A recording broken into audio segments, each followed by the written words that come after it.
So hello everyone. Today I'm going to report my findings based on the data that Professor Park has given us.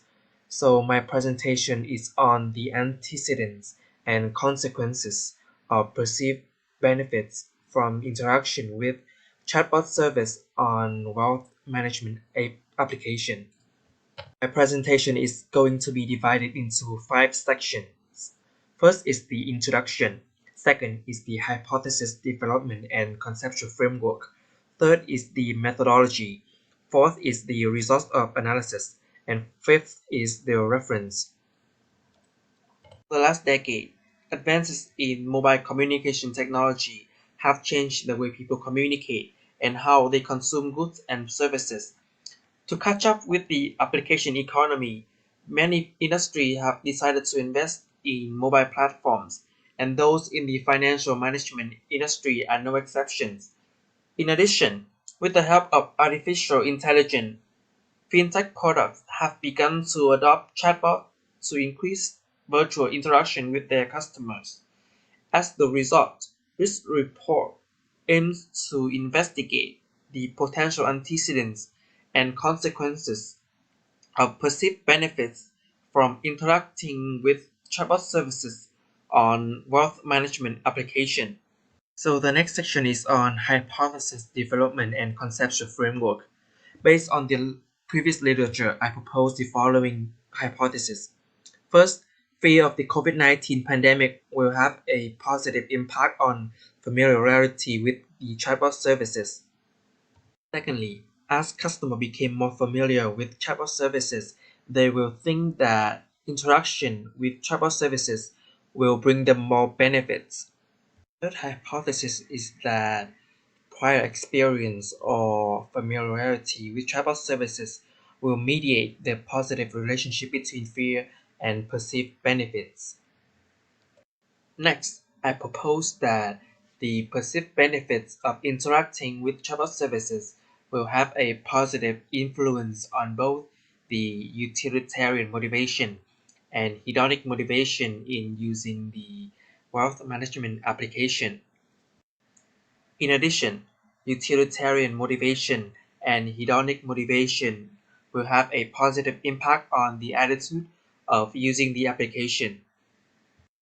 Finally, the positive relationship between perceived benefits and attitude is mediated by utilitarian motivation and also hedonic motivation.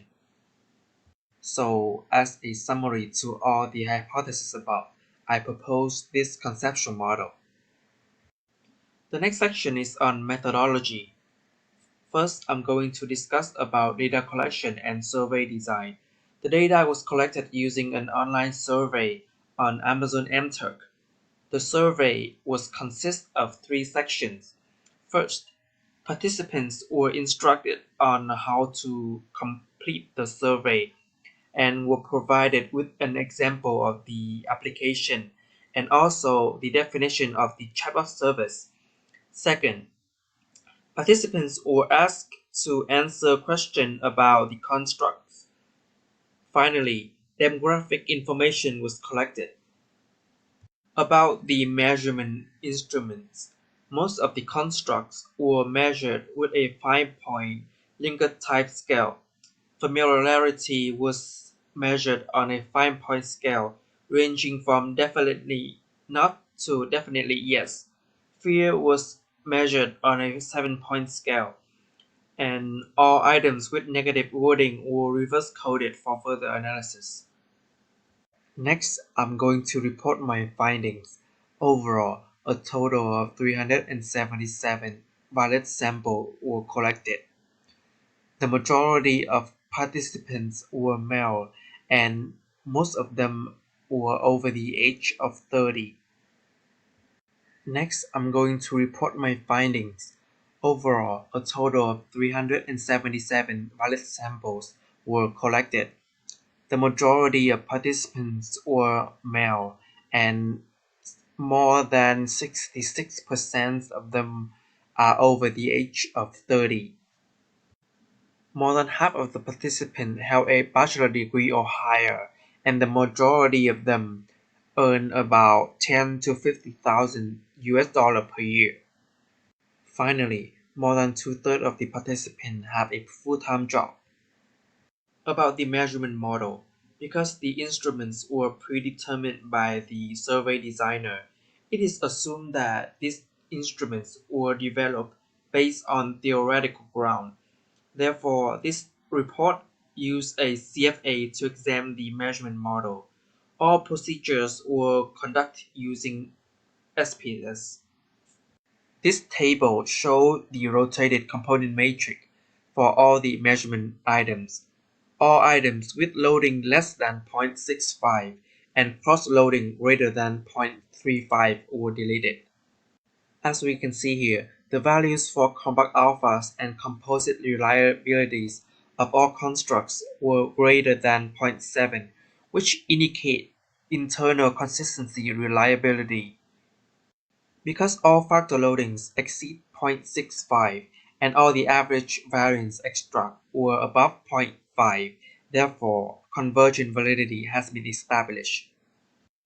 Discriminant validity was examined using the Fornell-Lager criterion, which requires the square roots of AVE must be greater than the interconstruct correlations. Therefore, discriminant validity has been established. Before using regression to analyze the structural model, the normality of the DVs and the residuals were checked, which indicate that the DVs and residuals were not normally distributed. After the DVs were transformed, however, the DVs and residuals still remain non-normal. Previous studies have suggested that data collected using linked type scale can rarely be normally distributed. However, others have shown that parametric methods such as ANOVA, t-test, or regression are robust even with violations of normal distribution.